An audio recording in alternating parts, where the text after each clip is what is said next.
Okay, Peter, so I just wanted to talk today. I mean, very brief recap. Not in depth. I think that's been done in plenty of other places. Of Garcia v Campbell. I thought we saw the emergence of a real superstar there. I thought it was a good performance by Campbell. Don't forget we made a lot before the fight of his experience compared to Garcia's.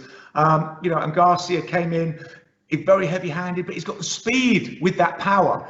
That's the thing about him. And he came forward. Obviously, he said before he wasn't bothered about Campbell's punches. He looked like he was going to try and walk right through him. And then he got caught in the second round with that, really well executed from Campbell, right southpaw, right jab to the body. Then he came up with a little feint and then over the top with the left hook and put Garcia down. Garcia's up very quickly. He got through the round and then he sort of took charge again. And I think, that just showed the guy's only 22. So what a prospect, what an incredible prospect. And don't forget, obviously Campbell's been in with Linares, been in with Lomachenko. And, so you kind of expect that from a 22-year-old kid. He's going to make some mistakes. He's going to put his head up, back up, drop his hand. He gets hit on the chin. He's going to learn. And, he regrouped very quickly. And, I thought really showed maturity beyond his years to then just take complete charge of the fight. After that knockdown, and where the way he finished the fight as well was, was a beautiful left hook to the body. It reminded me of when Hopkins defeated De La Hoya with that shot. It was just that beautiful left hook to the body, and Campbell couldn't get up. And so I think we saw the emergence of a real boxing superstar there. But like I said, this has probably been covered in other places. So what I wanted to talk about is how I watched that fight and what that means for boxing, in particular British boxing. So this fight was on DAZN. DAZN launched on December the 1st in the UK and in 200 other countries. And I just want to give you a brief history of DAZN, where they've come from, where they think they're going, and as I say, to tie in what it means for British boxing. So DAZN was started in 2015 in London. It was a spin-off from a couple of other companies, and they launched in 2016 in multiple countries, not in the UK. They launched in, I think, Germany, Austria, Switzerland, and Japan in 2016. And they launched in the US slightly later, in Canada. And this was their big year. 2020 was their massive year when they were going to go for the big global rollout. Now, obviously, they're a company that essentially specializes in live sport. So that became a bit of a problem in 2020, as you'll remember, because live sport effectively stopped in March 2020. Their massive global rollout was set for May, so it didn't happen. So we had that bit of a stall. They also had a little bit of a fallout with Canelo, if you'll remember, through this Golden Boy contract. So it didn't look good for DAZN, who had signed Canelo to a £365 million deal, which then kind of fell through and ended up in court. So, things weren't looking great, but they've regrouped slightly. And I think most companies had a little bit of a hiccup during COVID. Their global rollout came in December. They rolled out to 200 countries, including the UK. In December, and so now, and they're spearheading, as they did in the US, they're spearheading in the UK with boxing. So if you go onto DAZN, it's $1.99 a month. This is what I did this weekend. Just signed up, dead easy, $1.99 a month. You download the app, and then you've got this wonderful boxing content, very well packaged. I mean, a way to think of it, DAZN don't like you to say this in a way, but I think it's an easy explanation. They're kind of trying to be the Netflix of sport, the Netflix of live sport. Now, remember what Netflix did? They came along and they said, look, all you guys have kind of got it wrong. The world is moving on. We do not have schedules. Something is not on at 8 o'clock in the evening, and then you can maybe watch it on a watch again service. It's just all streamed. So everything is streamed. When we release series, it's all there at once, so you can binge watch it, or you can watch one at a time, whatever you want. But this is the new model. It's a new streaming model. And Netflix has obviously been phenomenally successful, and then has generated so much revenue through their subscription model that they now make their own content, and they don't charge you extra when you go and watch The Crown or watch a £200 million movie that Netflix have made. It's all done from that subscription model. DAZN are taking that same model and applying it to live sports. The first thing you've got to say is, obviously, the thing about the Netflix subscription model is you can watch The Crown anytime. You can watch a movie anytime. The beauty of sports is you want to watch it live. You want to see it there and then. You want to see it unfold in real time. So, maybe that's where the comparison with Netflix falls down a little bit. But essentially, that's what they're trying to do. And when you look at the app, it's very, very slick. The guy that designed BBC iPlayer, they poached in 2015 to design their app.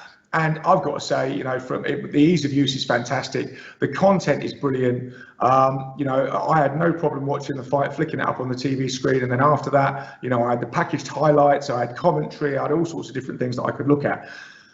As a boxing fan, it seems brilliant. It seems almost too good to be true. Like I say, it's $199 a month. There's a series of really great live fights coming up. Not only that, there's a depth in there as well of historic fights going back up to 30 years that they've got all packaged with analysis for you. So, it just looks like for a boxing fan at the moment, it's a no-brainer. $199 a month, you get all these live fights and you get all this in-depth analysis. You get all these programs, original content programming as well, with documentaries coming up on Joshua, Triple G, and Canelo. Canelo, as we said, incidentally, I mentioned earlier about that spat with DAZN. It didn't seem to be with DAZN because he's now back on DAZN for his last fight against Callum Smith. And although it's not a contracted multi-fight deal as it was last time, it's a per fight deal. But he seems to be going down that route. So that nothing seemed to come of that. DAZN are going to supersize, as they say, and they're using boxing as an in to get into the sports marketplace in all these countries, as they did successfully in the US. The reason they do that is because the rights to boxing are available and affordable.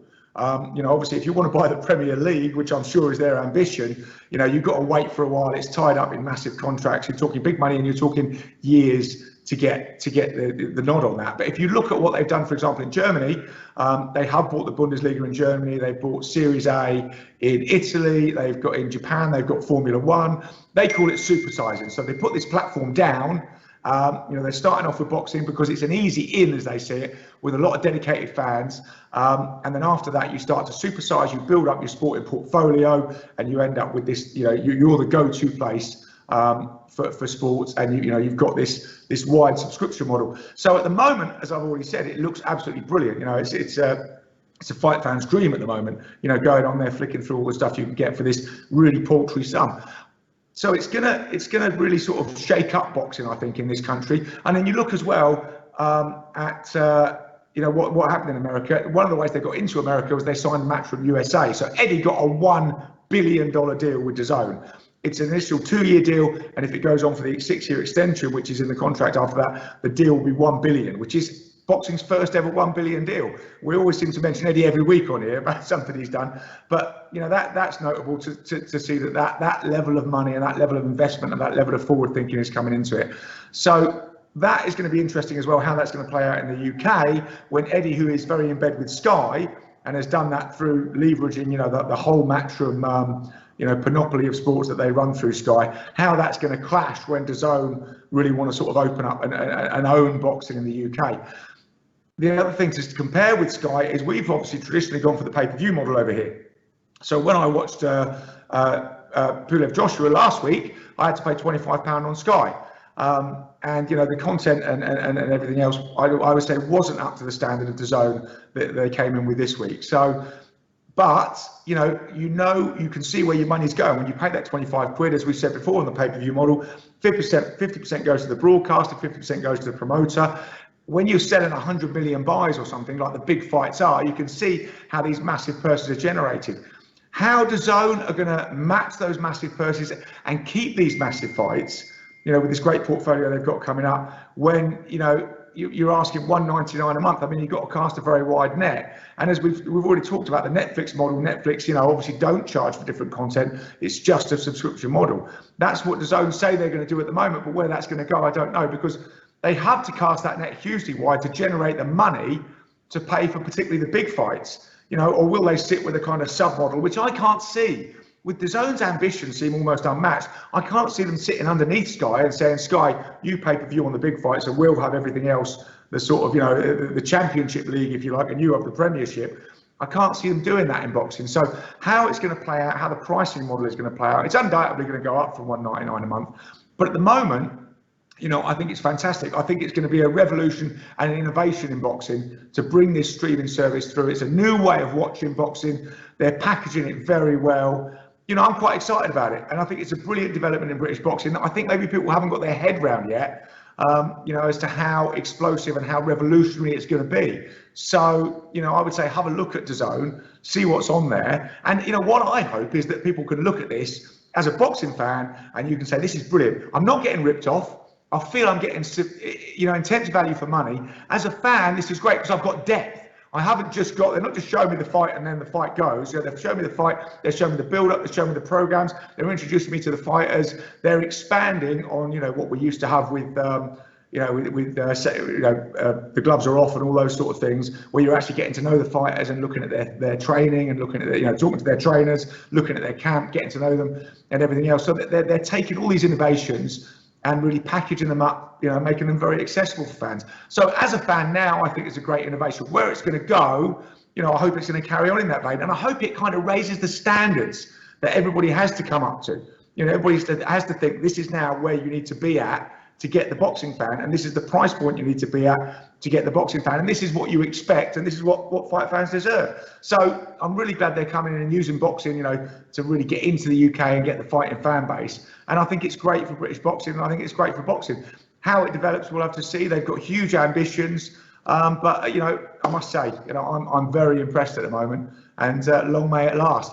Obviously, really devastated to hear, yesterday that the British Boxing Board of Control have suspended boxing in the UK in January, understandably due to the pandemic and the lockdown, and we'll just have to see where that goes. So that's a little bit of a setback, but other than that, we're still going to get plenty of content for DAZN and the international content, so we'll have to tuck into that for the next few weeks.